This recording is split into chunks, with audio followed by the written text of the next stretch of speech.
ស្ដីពុកម៉ែបងប្អូនភ្លេចបាក់ឥឡូវស្មៅដោះពេញចកាហើយគ្រាវមានគ្រាវចោលម្ដងកាត់មេឃតែមានតិចមានបុរាណគ្រាវវាអត់ល្អនេះយើងកាត់បែកមេឃក្រោមនេះខ្ញុំកាត់លើកមុនទៅឥឡូវវាបែកមេឃស្អាតកាត់វល្លិចោល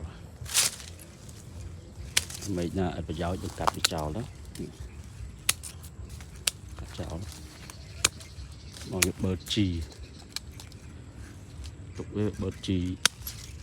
ស្នាមយើងអត់ល្អទេ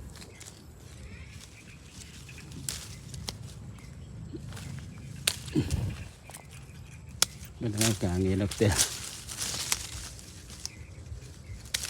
បានតលេងបាល់ទេថ្ងៃនេះ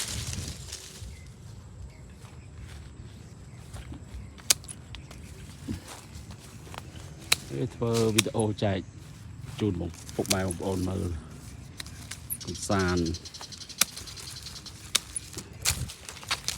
ចុងសប្តាហ៍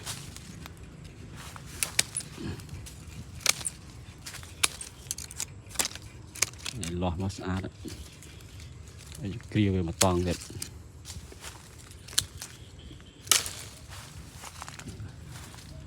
តែប៉ុណ្្នឹងឯងខ្ញុំ